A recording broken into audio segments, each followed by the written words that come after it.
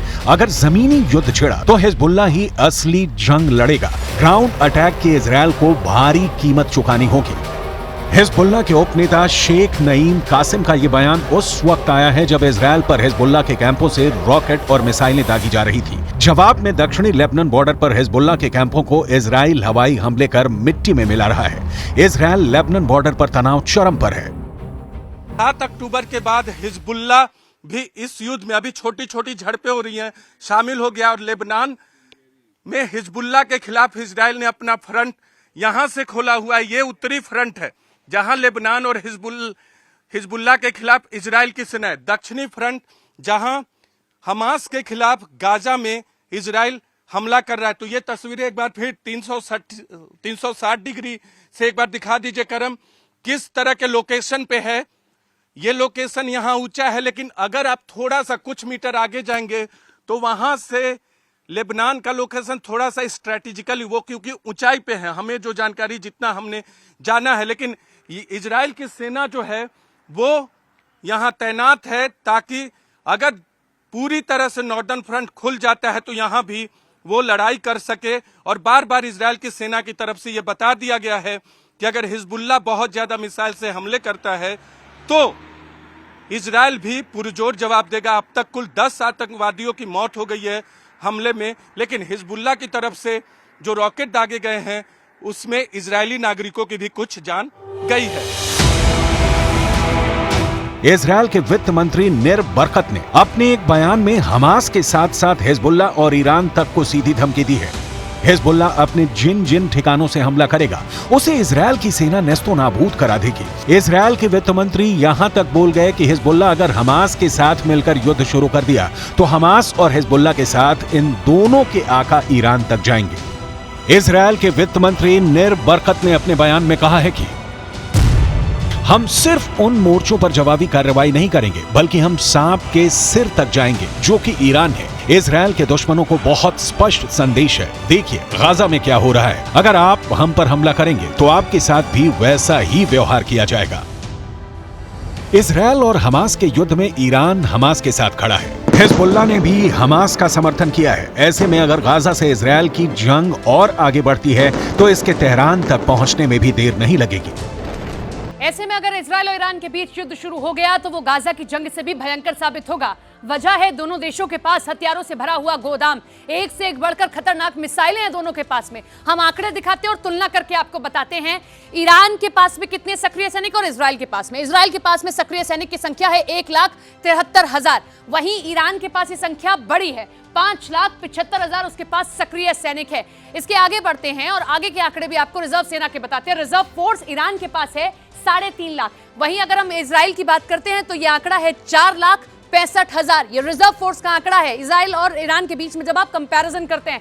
इससे आगे हम बढ़ते हैं, हम बताते हैं कुछ और आंकड़े आपको पैरामिलिट्री फोर्स के। तो इजराइल के पास है 8,000, वहीं ईरान के पास में ये आंकड़ा बड़ा है, 90,000 पैरामिलिट्री फोर्स है उनके पास में। इसके आगे ईरान के पास में लड़ाकू विमान कितने हैं? 196, और इसके साथ ही इजराइल के पास में 241 लड़ाकू विमान है। आंकड़े आप देखिए और आंकड़ों के जरिए समझिए दोनों के बीच में अगर कभी लड़ाई होती है तो कौन किस पर भारी पड़ सकता है। अटैक हेलीकॉप्टर इजराइल के पास है 48, वहीं ईरान के पास में है 12 अटैक हेलीकॉप्टर। अटैक हेलीकॉप्टर के मामले में इजराइल आगे है ईरान से, क्योंकि उसके पास 48 और ईरान के पास में 12। ये ग्लोबल फायर पावर का आंकड़ा आप देख रहे हैं कि कितने किसके पास वेपन्स हैं। ईरान के पास में टैंक हैं 4,071, वहीं इजराइल के पास में ये संख्या है 2,200। तो ये टैंक का कंपैरिजन है दोनों के बीच में। ईरान और इजराइल भी इस वक्त जंग के मुहाने पर खड़े हुए हैं, दोनों के बीच में कभी भी जंग हो सकती है। और क्या आंकड़े कहते हैं वो हम आपको बता रहे हैं। बख्तरबंद गाड़ियां ईरान के पास है 69,685, वहीं अगर इजराइल की बात कर रहे हैं 56,290 बख्तरबंद गाड़ियां इजराइल के पास में है। तो अभी गाजा और इजराइल के बीच में जंग हो रही है, लेकिन ये कभी भी ईरान और इजराइल के बीच में जंग का मोड़ भी ले सकती है। और ऐसे में कौन है किस पर भारी, आंकड़े क्या कह रहे हैं वो हम आपको बता रहे हैं। इसमें कोई शक नहीं कि पश्चिम एशिया में इजरायल और ईरान एक दूसरे के सबसे बड़े दुश्मन हैं। दोनों ही हमेशा एक दूसरे को मिटाने की धमकियां देते हैं। हाल ही में ईरान ने एक खास परेड कर दुश्मनों को अपनी ताकत दिखा चुका है। ईरान ने हाल ही में अपनी एक नई मिसाइल खुर्रमशहर 4 का टेस्ट कर बता दिया है कि वो इजरायल को मिट्टी में मिला सकता है। खुर्रमशहर 4 मिसाइल की रेंज 2000 किलोमीटर है और ये 1500 किलोमीटर तक का वॉरहेड ले जा सकती है। खुर्रमशहर 4 इतनी सटीक है कि ये मिसाइल अपने टारगेट के 30 मीटर के दायरे में गिरती है, क्योंकि जब ये अपने टारगेट की तरफ बढ़ती है यानी टर्मिनल स्टेज में इस मिसाइल की रफ्तार करीब 20,000 किलोमीटर प्रति घंटा होती है। किसी भी मिसाइल डिफेंस के लिए इसे रोकना आसान नहीं होगा। वहीं अमेरिका मिडिल ईस्ट में इजरायल को एक बड़े सहयोगी के तौर पर देखता है। इसकी एक बड़ी वजह ईरान से निपटना भी है। अमेरिका की फॉरेन असिस्टेंस एजेंसी के मुताबिक अमेरिकी मदद से इजरायल उस इलाके में आसपास के खतरों से निपटने के लिए सैन्य बढ़त बनाए रखने में कामयाब रहता है। इस जंग में अमेरिका खुलकर इजराइल का साथ दे रहा है और इसी साथ के चलते ईरान के आसपास अमेरिकी सेना के कई मिलिट्री बेस हैं। कहां हैं, कितने सैनिक तैनात हैं, ये भी हम आपको बताते हैं। 40,000 से ज्यादा अमेरिका के सैनिक ईरान के आसपास तैनात हैं। कहां?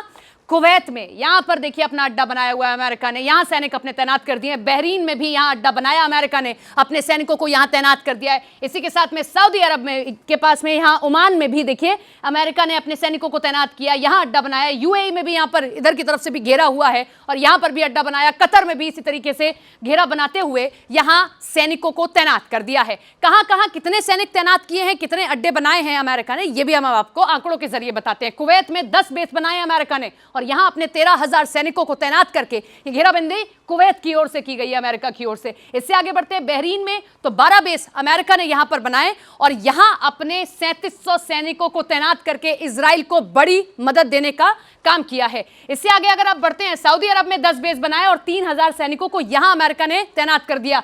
ये देखिए हर तरफ से अमेरिका घेरने की कोशिश कर रहा है और इजराइल को बड़ी मदद पहुंचा रहा है। ओमान में भी 6 बेस उसने बनाए और 600 सैनिकों को अपने यहां पर तैनात कर दिया है। ये तैनाती अमेरिका की ओर से की गई है कि अपने सैनिकों को यहां तैनात करेगा और यहां से बड़ी मदद पहुंचाएगा वो इजराइल को, ताकि ईरान को इस तरफ से घेरा जा सके और यहां से घेरते हुए वो इजराइल की मदद करे, क्योंकि ईरान किस तरीके से इजराइल के खिलाफ खड़ा है ये हम सब देख रहे हैं। 13,000 अमेरिकी सैनिक यहां रखे गए हैं। यूएई में 3 बेस बना दिए गए, 5,000 सैनिक यहां रखे गए हैं। कतर में ये बड़ा अड्डा बना हुआ है, सबसे बड़ा अड्डा अगर कहीं बनाया है तो वो कतर में बनाया गया और 13,000 सैनिक यहां तैनात कर दिए गए हैं। ये वो देश हैं जहां से ईरान बहुत ज्यादा करीब है और इसी के चलते अमेरिका ने यहां बनाया है अपना अड्डा, ताकि वो अपने मित्र देश इजराइल की मदद कर सके। इसमें कोई शक नहीं कि इजरायल की फौज जिस तरह से गाजा को हजारों टन बम मारकर समतल कर रही है, इसने ईरान को बहुत ज्यादा बेचैन कर दिया है। हिजबुल्लाह की नींद उड़ गई है। लेकिन अगर जंग ईरान तक पहुंच गई तो अमेरिका को युद्ध में खुलकर आना पड़ेगा। अगर जंग का तापमान ऐसे ही बढ़ता रहा तो हमास और इजरायल के बीच शुरू हुआ युद्ध ईरान और अमेरिका के भिड़ंत में बदल सकता है, जो तीसरे विश्व युद्ध का आगाज साबित हो सकता है। ऐसे में यह कहना गलत नहीं होगा कि हमास से हमदर्दी ईरान के लिए सरदर्द साबित होने वाली है।